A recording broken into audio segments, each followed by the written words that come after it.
السلام عليكم ورحمة الله وبركاته. الحمد لله نحمده ونستعينه ونستغفره ونؤمن به ونتوكل عليه ونعوذ بالله من شرور أنفسنا ومن سيئات أعمالنا.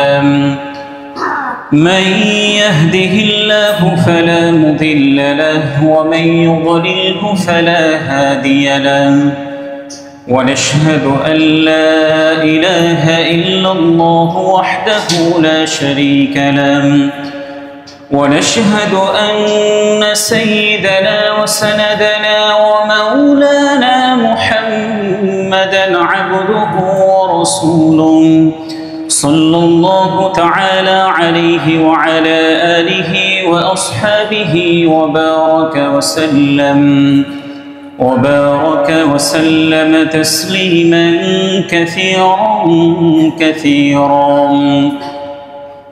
أما بعد، فقد قال الله تعالى في القرآن الكريم: أعوذ بالله من الشيطان الرجيم، بسم الله الرحمن الرحيم. الحج أشهر معلومات، فمن فرض فيهن الحج فلا رفث ولا فسوق ولا جدال في الحج، وما تفعلوا من خير يعلمه الله، وتزودوا فإن خير الزاد التقوى، واتقون يا أولي الألباب. وعن أبي هريرة رضي الله تعالى عنه قال: قال رسول الله صلى الله عليه وسلم: من حج لله فلم يرفث ولم يفسق رجع كيوم ولدته أمه، أو كما قال عليه الصلاة والسلام. وقال الله تعالى في شان حبيبي: إن الله وملائكته يصلون على النبي، يا أيها الذين آمنوا صلوا عليه وسلموا تسليما. اللهم صل على محمد وعلى آل محمد كما صليت على إبراهيم وعلى آل إبراهيم إنك حميد مجيد. اللهم بارك على محمد وعلى آل محمد كما باركت على إبراهيم وعلى آل إبراهيم إنك حميد مجيد। আলহামদুলিল্লাহ, শুরুতেই সেই মহান আল্লাহ তাআলার কৃতজ্ঞতা জ্ঞাপন করছি, শুকরিয়া প্রকাশ করছি যে মহান আল্লাহ তাআলা আমাদেরকে সুস্থ রেখে সপ্তাহের শ্রেষ্ঠতম দিনে আগে আগে মসজিদে এসে ইবাদতে লিপ্ত থাকার তৌফিক দিয়েছেন। এই জন্য আমরা মহান আল্লাহ তাআলার কৃতজ্ঞতা জ্ঞাপন করি, আলহামদুলিল্লাহ। দরুদ ও সালাম পেশ করছি বিশ্ব মানবতার মুক্তির দূত, সকল নবীদের সর্বশ্রেষ্ঠ নবী এবং সর্বশেষ নবী, যার অসীম ত্যাগ, ভাষাতীত কোরবানি আর অফুরন্ত সাধনার বরকতে আমরা ইসলাম নামক একটি সুন্দর এবং শ্রেষ্ঠ ধর্ম পেয়েছি। এই জন্য সেই প্রিয়তম ব্যক্তির প্রতি দরুদ পড়ি সাল্লাল্লাহু আলাইহি ওয়াসাল্লাম। সুস্থতা কামনা করছি যারা অসুস্থ থাকা সত্ত্বেও মসজিদে এসেছেন। আমরা আল্লাহ তাআলার কাছে দোয়া করছি, আল্লাহ রাব্বুল আলামিন যেন সকলকে পরিপূর্ণ সুস্থতা দান করেন। মাগফিরাত কামনা করছি। আমাদের যে সকল মরহুম আত্মীয় স্বজন আল্লাহ তাআলার সান্নিধ্যে চলে গেছেন, আল্লাহ রাব্বুল আলামিন যেন সকলকে জান্নাতের সর্বোচ্চ মর্যাদা দান করেন। পরম শ্রদ্ধাভাজন মুরব্বিবৃন্দ এবং প্রিয় যুবক ভাইয়েরা, শুরুতেই আমি সূরাতুল বাকারার 187 নম্বর আয়াত তিলাওয়াত করেছি। রাসূলুল্লাহ সাল্লাল্লাহু আলাইহি ওয়াসাল্লামের অসংখ্য হাদিসগুলোর মধ্য থেকে সহিহ বুখারীর 1521 নম্বর হাদিস পাঠ করেছি। আমরা হয়তো অনেকেই অবগত আছি, আগামী 29 এপ্রিল থেকে হজের ফ্লাইট বাংলাদেশ থেকে শুরু হচ্ছে। এই বছর মোট বাংলাদেশ থেকে 87,000-এর একটু প্লাস মাইনাস হতে পারে এমন মুসলিম পুরুষ এবং নারীরা বাংলাদেশ থেকে হজের জন্য সৌদিতে আগমন করবেন ইনশাআল্লাহ। এই জন্য হজের ফ্লাইট শুরু হওয়ার পূর্বেই আমাদের কিছু মুসল্লিরা তারাও এবছর হজ সম্পাদন করবেন। এই জন্য আজকের জুমার আলোচনার বিষয়বস্তু আমি সিলেক্ট করেছি কোরআন এবং হাদিসের মধ্যে আল্লাহ রাব্বুল আলামিন হজ সংক্রান্ত কি কি দিক নির্দেশনা দিয়েছেন। প্রিয় নবীজি সাল্লাল্লাহু আলাইহি ওয়াসাল্লাম হজ এবং উমরার ফজিলত সম্পর্কে উম্মতদেরকে কি কি নসিহা প্রদান করেছেন, এই বিষয়ে আমরা সংক্ষিপ্তভাবে আলোচনা করার চেষ্টা করব ইনশাআল্লাহ। মূলত হজ এটি ইসলামের অন্যতম একটি ভিত্তি। ইসলামের যে 5টি ভিত্তি আছে এর মধ্য থেকে পঞ্চম ভিত্তির নাম হচ্ছে হজ পালন করা। হজ এটা কাদের উপরে ফরজ?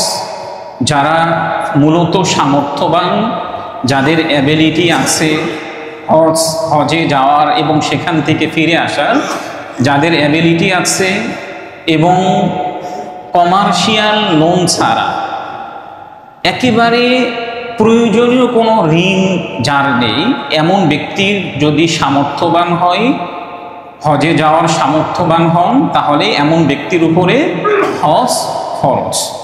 হজ সম্পর্কে কোরআনুল কারীমের অনেকগুলি আয়াত বর্ণিত হয়েছে। এর মধ্য থেকে আমরা যদি হজের ফরজ সংক্রান্তে যে আয়াতগুলি অবতীর্ণ হয়েছে এর মধ্য থেকে অন্যতম একটি আয়াত হচ্ছে সূরাত আলে ইমরানের 97 নম্বর আয়াত। এই আয়াতের মধ্যে আল্লাহ তাআলা বলেছেন, ওয়ালিল্লাহি আলান নাসি হিজ্জুল বাইত মান ইসতাতাআ ইলাইহি সাবিলা। আল্লাহ তাআলা এই আয়াতের মধ্যে বলেছেন, যারা সামর্থ্যবান তাদের উপরে হজ পালন করাকে ফরজ করা হয়েছে। যারা সামর্থ্যবান তাদের উপরে হজটা কি বলেন? ফরজ। এরপরে আল্লাহ তাআলা বলেছেন, ওয়ামান কাফারা ফাইন্নাল্লাহা গনিয়্যুন আনিল আলামিন। যে ব্যক্তি সামর্থ্য আছে এতটা সত্ত্বেও হজ করতে যাবে না, এমন যদি পুরো বিশ্বের সমস্ত লোকজনও হয়, সমস্ত মানুষ থেকে আল্লাহ তাআলা অমুখাপেক্ষী। আল্লাহ তাআলা বলেছেন ওমান কাফারা, এর আরেকটি অর্থ আছে যে হজটাকে মূলত অস্বীকার করবে। অস্বীকার করার অর্থ হচ্ছে যে ব্যক্তি কুফরি করবে এমন ব্যক্তি থেকে আল্লাহ তাআলা কি অমুখাপেক্ষী। কেউ যদি মনে করেন যে ঠিক আছে আমার সামর্থ্য আছে, আমি কেন এত অর্থ খরচ করে কষ্টে অর্জিত টাকা উপার্জন করে কেন আমি মক্কা মদিনাতে যাব, হজের সময়গুলি সেখানে আমি কেন ব্যয় করব, আমার তো হজে যাওয়ারই কোনো ইচ্ছে নেই কিংবা হজে যাওয়ার কোনো প্ল্যান নেই, এমন কোনো ব্যক্তি যদি অস্বীকার করে, হজে যেতে অস্বীকৃতি জ্ঞাপন করেন, তাহলে এমন ব্যক্তিকে কোরআনুল কারীমের ভাষায় সে ওই ব্যক্তি কুফরি করেছে। আল্লাহ তাআলার অন্যতম বিধান হজকে অস্বীকার করেছে। 2 নম্বর আয়াত সূরাতুল বাকারার 196 নম্বর আয়াত। এই আয়াত দ্বারাও হজ ফরজ এই বিষয়টি প্রমাণিত হয়। আল্লাহ তাআলা বলেছেন, ওয়া আতিমুল হজ্জ ওয়াল উমরাতা লিল্লাহ। আল্লাহ তাআলা বলেছেন তোমরা আল্লাহ তাআলার জন্যই হজ এবং উমরা সম্পাদন করো। আল্লাহ তাআলার জন্যই আমরা কি করব? হজ এবং উমরা পালন করব। এই আয়াতের মধ্যে আল্লাহ তাআলা লিল্লাহ শব্দ ইউজ করেছেন। ব্যবহার করেছেন। অর্থাৎ হজে যাওয়ার জন্য আমাদের মূলত ইন্টেনশনটা যেন থাকে একমাত্র কার সন্তুষ্টির জন্য? আল্লাহ তাআলার সন্তুষ্টির জন্য। এমন সন্তুষ্ট নিয়েই আল্লাহ তাআলা হজ এবং উমরা আদায় করার জন্য তিনি উম্মতদেরকে সকল কিয়ামত পর্যন্ত যত মুসলিম নর নারী আছে তাদেরকে দিক নির্দেশনা দিয়েছেন। হজ সংক্রান্ত আরেকটি আয়াত যদি আমরা আপনাদের কাছে উপস্থাপন করি, সেটি হচ্ছে সূরাতুল হজ্জের ২৭ নম্বর আয়াত।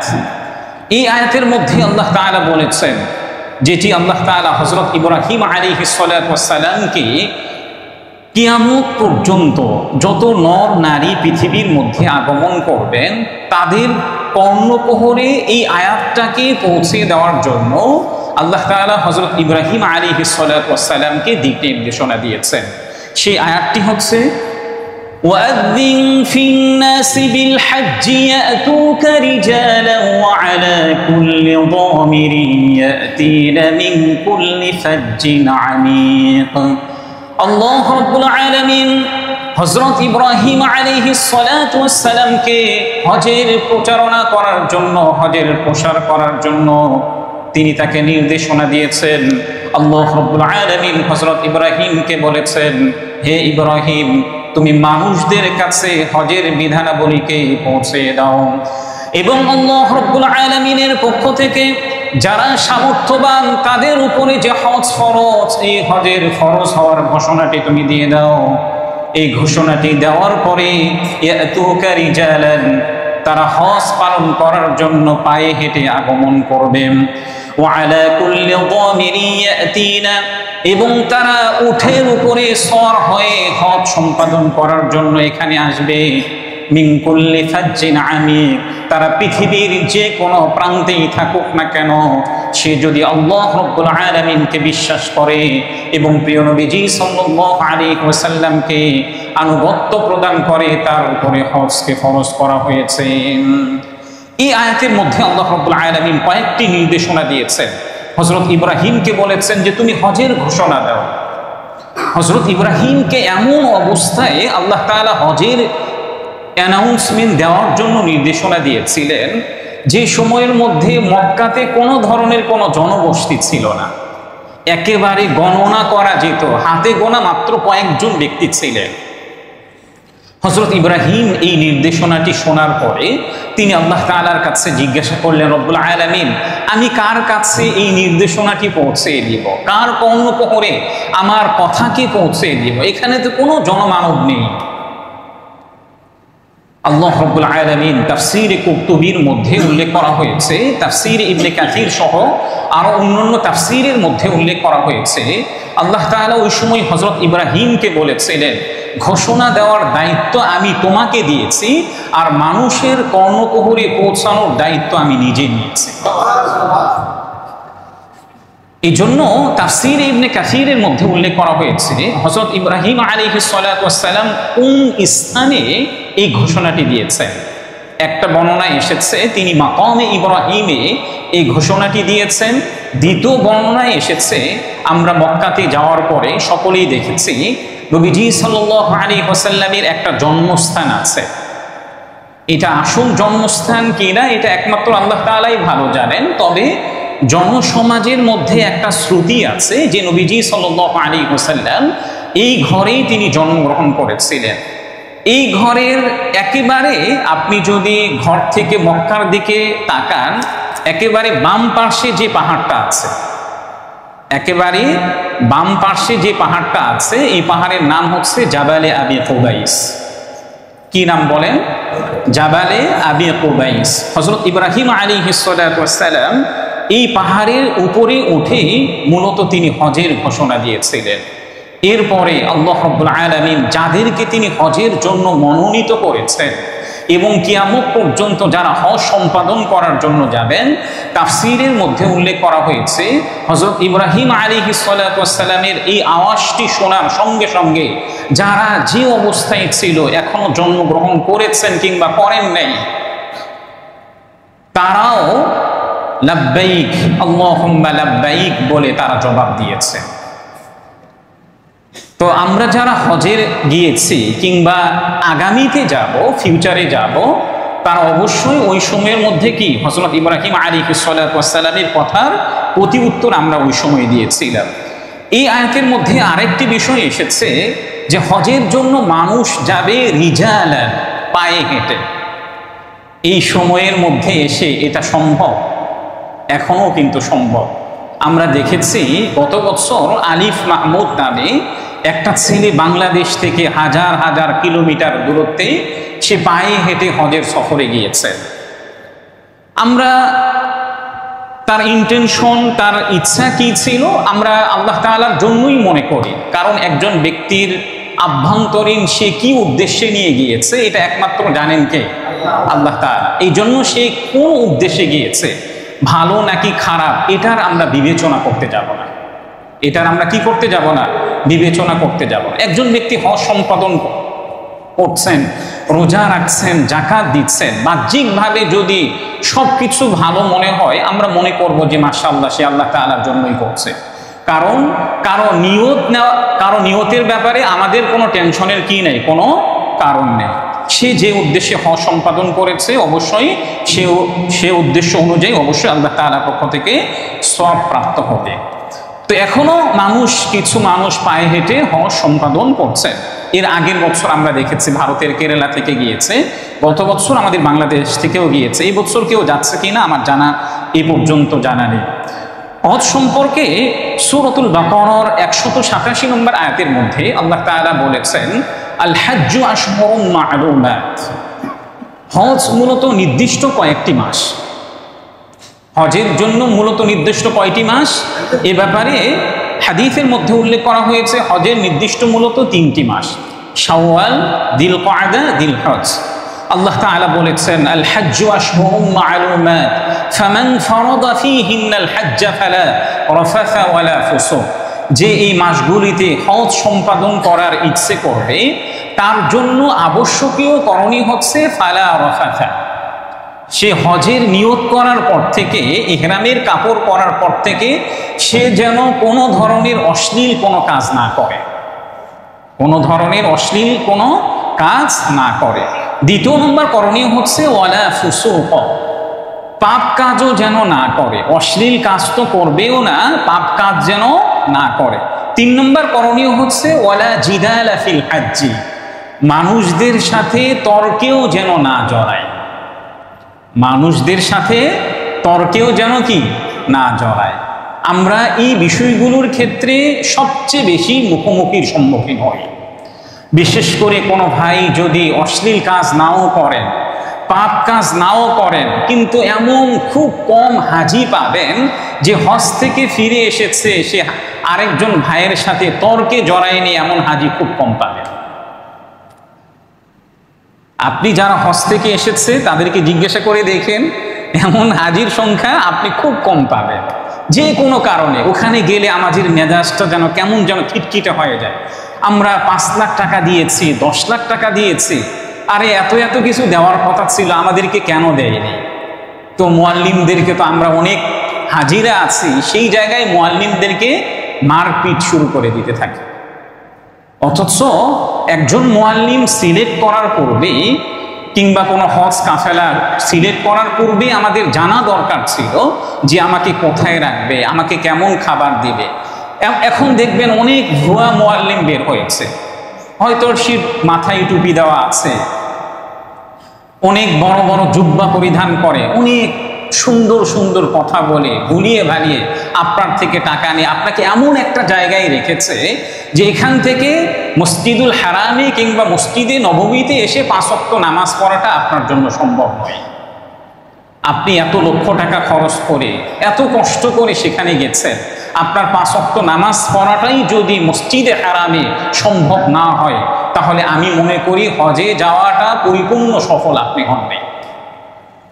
কারণ মক্কাতে মসজিদুল হারামে 1 রাকাত নামাজ পড়ার কত লক্ষ রাকাত নামাজের সমতুল্য? 1 লক্ষ রাকাত নামাজের সমতুল্য। এই জন্য যারা হজ কিংবা উমরায় যাবেন অবশ্যই হজ কাফেলা কিংবা মুআল্লিম সিলেক্ট করার পূর্বেই চতুর্দিক থেকে সতর্কতা অবলম্বন করি, তারপরে ইনশাআল্লাহ আমরা সিলেক্ট করার চেষ্টা করব। এরপরে আল্লাহ তাআলা বলেছেন ওয়ামা তাফআলু মিন খাইরি ইয়ালামুহুল্লাহ, হজে গিয়ে তোমরা যা কিছু ভালো কাজ করবে এর প্রতিদান আল্লাহ তাআলা নিজে তোমাদেরকে দিবেন। এবং হজে গিয়ে তোমরা যা কিছুই করো না কেন এর অবগতি একমাত্র কার কাছে আছে? আল্লাহ তাআলার কাছে আছে। এই জন্য আল্লাহ তাআলা এই সকল দিক নির্দেশনা আমাদেরকে দিয়েছেন যেন আমরা ইহরামের কাপড় পর থেকে নিয়ে যতদিন পর্যন্ত হজের কার্যাবলী শেষ না হবে ততদিন পর্যন্ত বিশেষ করে আমরা কোনো ধরনের কোনো অশ্লীল কাজে জড়াবো না, কোনো পাপ কাজ করবো না এবং তর্কেও জড়াবো না ইনশাআল্লাহ। এখন আসুন প্রিয় নবীজি সাল্লাল্লাহু আলাইহি ওয়াসাল্লাম হজের ব্যাপারে হাদিসের মধ্যে কি দিক নির্দেশনা দিয়েছেন। আমি শুরুতেই বলেছি হজ ইসলামের অন্যতম একটি ভিত্তি। এর প্রমাণ হচ্ছে সহিহ বুখারীর ৮ নম্বর হাদিস। ইসলামের ৫টি ভিত্তি সমূহের মধ্যে অন্যতম একটা ভিত্তির নাম কি? হজ, এবং এটা ৫ম নম্বর ভিত্তি।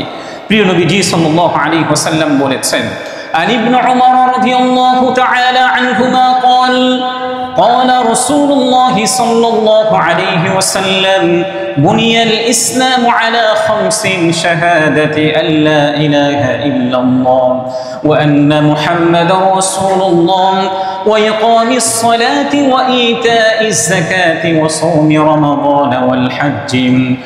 হযরত আব্দুল্লাহ ইবনে উমর রাদিয়াল্লাহু তাআলা আনহুম থেকে বর্ণিত প্রিয় নবীজি সাল্লাল্লাহু আলাইহি ওয়াসাল্লাম বলেছেন ইসলামের 5টি ভিত্তি রয়েছে। এর মধ্য থেকে 1 নম্বর ভিত্তি হচ্ছে আল্লাহ রাব্বুল আলামিনের প্রতি বিশ্বাস স্থাপন করা এবং প্রিয় নবীজি সাল্লাল্লাহু আলাইহি ওয়াসাল্লামের প্রতি ঈমান আনা। 2 নম্বর ভিত্তি হচ্ছে সালাত প্রতিষ্ঠা করা। 3 নম্বর ভিত্তি হচ্ছে সামর্থ্যবানরা যাকাত আদায় করা। 4 নম্বর ভিত্তি হচ্ছে রমজান মাসে রোজা রাখা। আর 5 নম্বর ভিত্তি হচ্ছে যারা সামর্থ্যবান তাদের উপরে হজ সম্পাদন করা। তাহলে এই হাদিস থেকেও আমরা হজ যে ইসলামের অন্যতম একটা ভিত্তি এই বিষয়টি আমাদের কাছে স্পষ্টভাবে প্রতীয়মান হলো। ঠিক তদ্রূপ হজটা আমাদের উপরে কতবার ফরজ, হজটা মূলত আমাদের উপরে কতবার ফরজ এই বিষয়টিও প্রিয় নবীজি সাল্লাল্লাহু আলাইহি ওয়াসাল্লাম আমাদেরকে স্পষ্ট করেছেন। হাদিসটি বর্ণনা করেছেন হযরত আবু হুরায়রা রাদিয়াল্লাহু তাআলা আনহু। তিনি বলেছেন খতাবানা রাসূলুল্লাহ সাল্লাল্লাহু আলাইহি ওয়াসাল্লাম فقال أيها الناس قد فرض الله عليكم الحج فحجوا। হযরত আবু হুরায়রা রাদিয়াল্লাহু তাআলা আনহু থেকে বর্ণিত একবার প্রিয় নবীজি সাল্লাল্লাহু আলাইহি ওয়াসাল্লাম মিম্বরের উপরে বসে তিনি আমাদের সম্মুখে খুতবা প্রদান করতে লাগলেন। খুতবা প্রদানের মাঝে তিনি বলতে লাগলেন হে মানব সকল, আল্লাহ রাব্বুল আলামিন তোমাদের উপরে হজকে ফরজ করেছেন, সুতরাং তোমরা হজ পালন করো। ফাকালা রাজুলুন আকুল্লা আমিন ইয়া রাসূলুল্লাহ।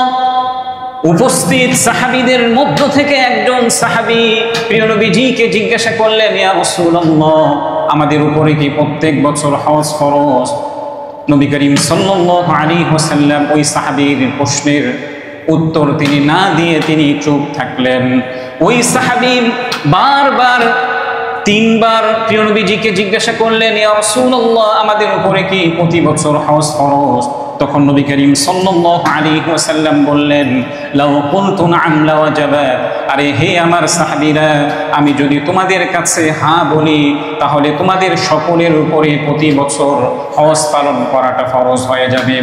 ওয়ালা মাসতাতা'তুম, কিন্তু আমি যদি হ্যাঁ বলি তাহলে তোমাদের উপরে ফরজ হওয়া সত্ত্বেও তোমরা প্রতি বছর হজ পালন করতে পারবে না।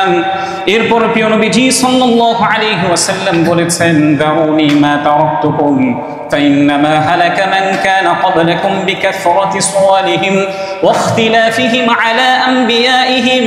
এরপর প্রিয় নবীজি সাল্লাল্লাহু আলাইহি ওয়াসাল্লাম বলেছেন যে বিষয়টি তোমাদের কাছে আমি এমনিতেই ছেড়ে দেই তাহলে ওই বিষয়টি তোমরা আমার কাছে আর বারবার জিজ্ঞাসা করবে না।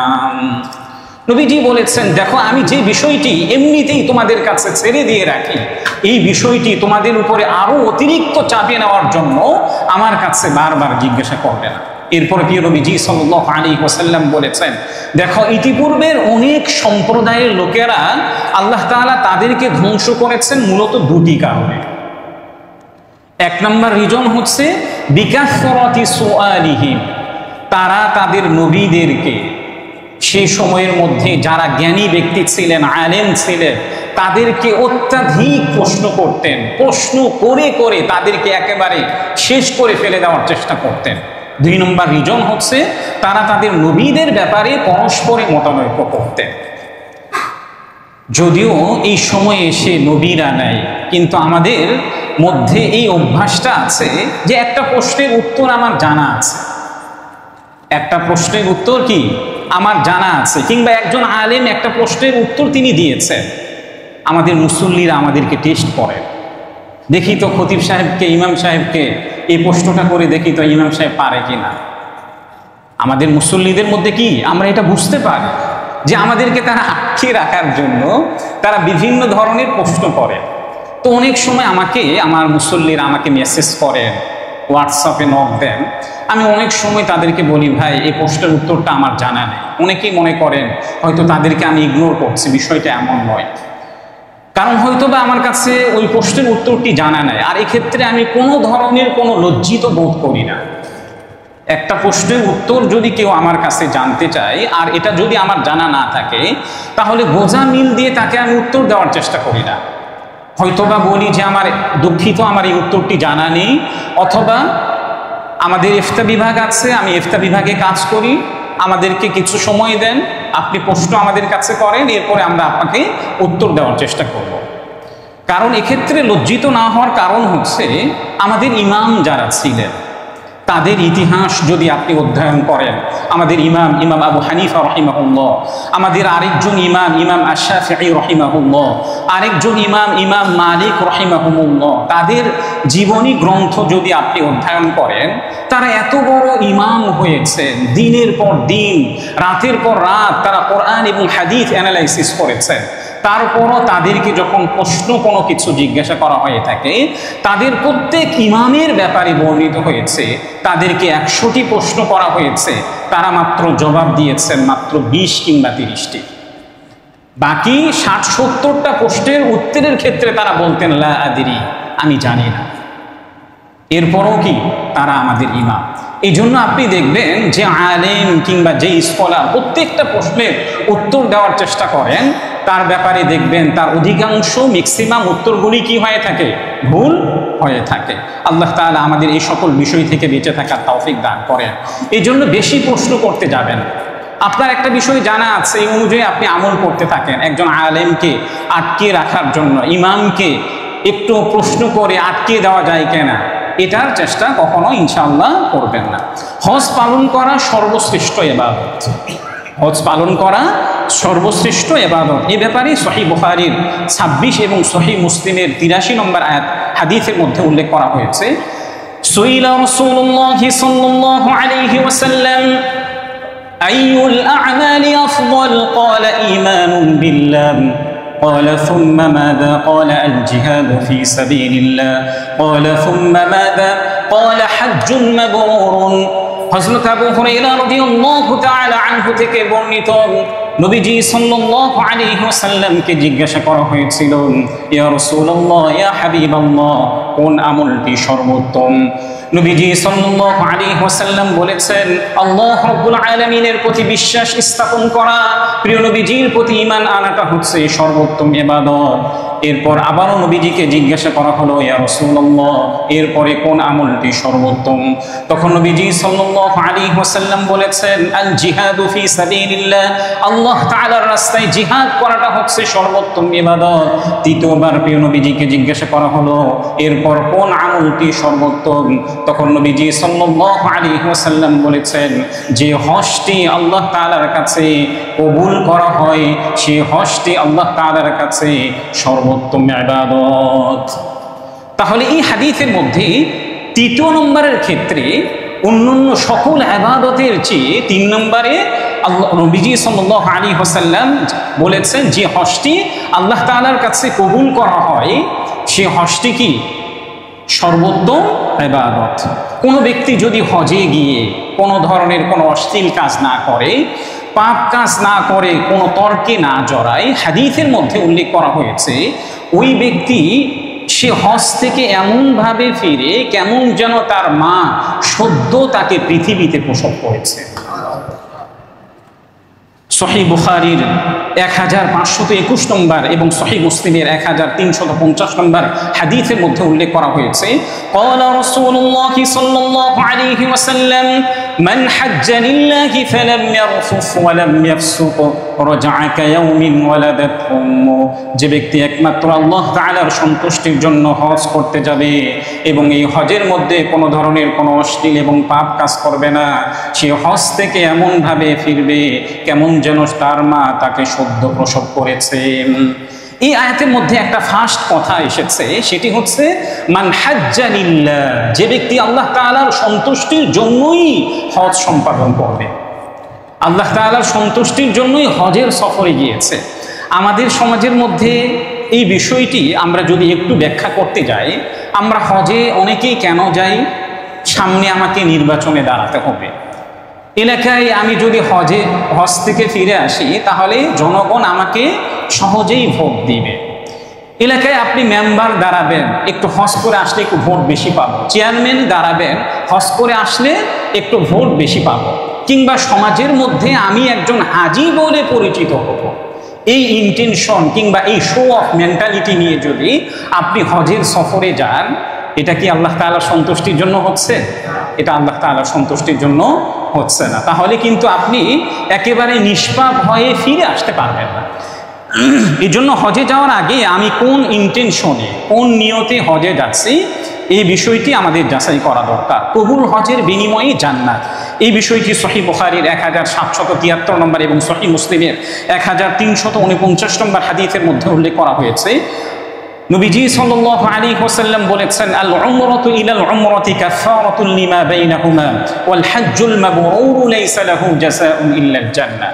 একজন ব্যক্তি এক উমরার পরে আরেক উমরা যখন করবে, মধ্যবর্তী সময়ে সে যা কিছু গুনাহ করেছে আল্লাহ তাআলা তার গুনাহগুলোকে মাফ করে দিবেন এবং আল্লাহ তাআলার কাছে আপনার হজ যদি কবুল হয়ে যায়, এর বিনিময়ে একমাত্র আল্লাহ তাআলা আপনাকে জান্নাত দান করবেন। ঠিক তদ্রূপ সুনানুন নাসাঈ 2630 নম্বর হাদিসের মধ্যে উল্লেখ করা হয়েছে, হজ উমরার আরো দুনিয়াবি কিছু উপকারিতা রয়েছে। নবীজি সাল্লাল্লাহু আলাইহি ওয়াসাল্লাম বলেছেন, তোমরা বেশি বেশি হজ এবং উমরা পালন করো, কারণ এর দ্বারা মূলত দুটি বিষয় হয়। একটা হচ্ছে হজ উমরা করার কারণে আল্লাহ তাআলা দারিদ্রতা থেকে মুক্তি দান করেন। হজ উমরার কারণে আল্লাহ তাআলা কি করবেন? দারিদ্রতা থেকে মুক্তি দেওয়ার অর্থ হচ্ছে আল্লাহ তাআলা তাকে ধনী বানিয়ে দিবেন। তাহলে কোনো ব্যক্তি যদি ধনী হতে চায় তাহলে সে যেন বেশি বেশি কি করে? হজ এবং উমরা বারবার করে। দ্বিতীয় নম্বর হচ্ছে বেশি বেশি হজ এবং উমরা করার কারণে আল্লাহ তাআলা গুনাহগুলিকে মাফ করে দিবেন। হযরত আমর ইবনুল আস রাদিয়াল্লাহু তাআলা আনহুকে নবীজি তাকে লক্ষ্য করে বলেছিলেন, হে আমর, আন্নাল ইসলাম ইয়াহদিমু মা কানা ক্বাবলা, ইসলাম এমন একটি জিনিস, তুমি যদি ইসলাম গ্রহণ করো ইতিপূর্বে যত গুনাহ করেছো আল্লাহ তাআলা সব গুনাহকে মাফ করে দিবেন। ঠিক তদ্রূপ তুমি যদি হিজরত করো ইসলামকে লালন করার জন্য, ইসলামকে পালন করার জন্য, তুমি যদি এক স্থান থেকে আরেক স্থানে হিজরত করো, তাহলে ইতিপূর্বে তুমি যা কিছু গুনাহ করেছো আল্লাহ তাআলা তোমার গুনাহগুলোকে মাফ করে দিবে। ঠিক তদ্রূপ কোনো ব্যক্তি যদি আল্লাহ তাআলার সন্তুষ্টির জন্য হজ করে, তাহলে আল্লাহ রাব্বুল আলামিন এমন ব্যক্তির গুনাহকেও মাফ করে দিবেন। যারা হজ সম্পাদন করেন কিংবা উমরা সম্পাদন করেন তারা হচ্ছেন আল্লাহ তাআলার মেহমান। এ ব্যাপারে সুনানুন নাসাঈর 2625 নম্বর হাদিসের মধ্যে উল্লেখ করা হয়েছে, আফদুল্লাহি সালাসা, আল্লাহ তাআলার মেহমান মূলত 3 শ্রেণী যারা রয়েছেন পৃথিবীতে, তারা হচ্ছেন আল্লাহ তাআলার মেহমান। অর্থাৎ আল্লাহ তাআলা নিজে মেজবান হয়ে তাদেরকে মেহমানদারির আপ্যায়ন করবেন। 1 নম্বর হচ্ছে আল গাজি, যারা জিহাদের ময়দানের মধ্যে থাকবেন। 2 নম্বর হচ্ছে ওয়াল হাজ, যারা হজ সম্পাদন করবেন। 3 নম্বর হচ্ছে ওয়াল মুতামির, যারা উমরা পালন করবেন। এই 3 শ্রেণীর ব্যক্তিদেরকে এই হাদিসের মধ্যে আল্লাহ তাআলার মেহমান বলে উল্লেখ করা হয়েছে। ঠিক তদরূপ সুনানু ইবনু মাজার 2892 নম্বর হাদিসের মধ্যে উল্লেখ করা হয়েছে, হাজিরা আল্লাহ তাআলার মেহমান, তারা যখনই আল্লাহ তাআলার কাছে দোয়া করবেন আল্লাহ তাআলা তাদের দোয়াগুলোকে কবুল করেন। তারা যখনই আল্লাহ তাআলার কাছে দোয়া করেন আল্লাহ তাআলা তাদের প্রতিটি দোয়াকে কবুল করেন। ওয়া ইন ইস্তাগফারুহু গফারা লাহুম, তারা যদি আল্লাহ তাআলার কাছে ক্ষমা প্রার্থনা করেন আল্লাহ তাআলা তাদেরকে কি করবেন? ক্ষমা প্রার্থনা করবেন। একজন হাজি কিংবা উমরা পালনকারী ইহরামের কাপড় পরার পর থেকে নিয়ে যখন সে তালবিয়া পড়তে থাকে, আসমান এবং জমিনের প্রতিটি জিনিস তার সঙ্গে সঙ্গে তালবিয়া পড়তে থাকে। এমনকি হাদিসের মধ্যে উল্লেখ করা হয়েছে, এই পৃথিবীর মধ্যে যত গাছপালা রয়েছে, যত পাতা রয়েছে, যত ধূলিকণা রয়েছে, যত ইট পাথর রয়েছে, যত সমুদ্রের মাছ, এমনকি আসমান এবং জমিনের সমস্ত সৃষ্টি ওই হজ সম্পাদনকারীর সাথে ওই উমরা পালনকারীর যখন সে তালবিয়া পাঠ করতে থাকবে তারাও তাদের সঙ্গে তালবিয়া পাঠ করতে থাকে। এ ব্যাপারে সুনানুত তিরমিজির 812 নম্বর হাদিসের মধ্যে উল্লেখ করা হয়েছে, ক্বালা রাসূলুল্লাহ সাল্লাল্লাহু عليه وسلم ما من مسلم يلبي إلا لبى عن من عن يمينه أو عن شماله من حجر أو شجر أو مدر حتى تنقطع الأرض منها هنا وها هنا। এই হাদিসের মধ্যে নবীজি সাল্লাল্লাহু আলাইহি ওয়াসাল্লাম বলেছেন, একজন হজ সম্পাদনকারী যখন ইহরামের কাপড় পরার পর থেকে যখন সে তালবিয়া পাঠ করতে থাকে, আসমান এবং জমিনের সকল কিছু তার সঙ্গে তালবিয়া পাঠ করতে থাকে। কোনো ব্যক্তির সামর্থ্য আছে, এতটা সত্ত্বেও কোনো ব্যক্তি যদি হজ না করে তার পরিণতিটা কি? আমরা কোরআন এবং হাদিস থেকে হজের যে গুরুত্ব এই বিষয়টি জানলাম। এখন একজন ব্যক্তির সামর্থ্য আছে, আমরা হজটাকে কেন পিছিয়ে দিই? সামনে বাড়ি করতে হবে, ঢাকা শহরে একটা প্লট কিনতে হবে, একটা ফ্ল্যাট কিনতে হবে, কিংবা মেয়ের বিয়ে দিতে হবে, এই জন্য আমরা হজটাকে কি করি? দীর্ঘায়িত করি। অথচ এটা কোনোভাবেই জায়েজ নেই, কোনোভাবে এটা কি নাই? জায়েজ নেই। আমার সামর্থ্য হয়েছে, সঙ্গে সঙ্গে কি আমি হজ করতে যাব। হজ নামাজ যেভাবে ফরজ, রোজা যেভাবে ফরজ, যাকাত যেভাবে ফরজ, এমনই ফরজ কি হজ।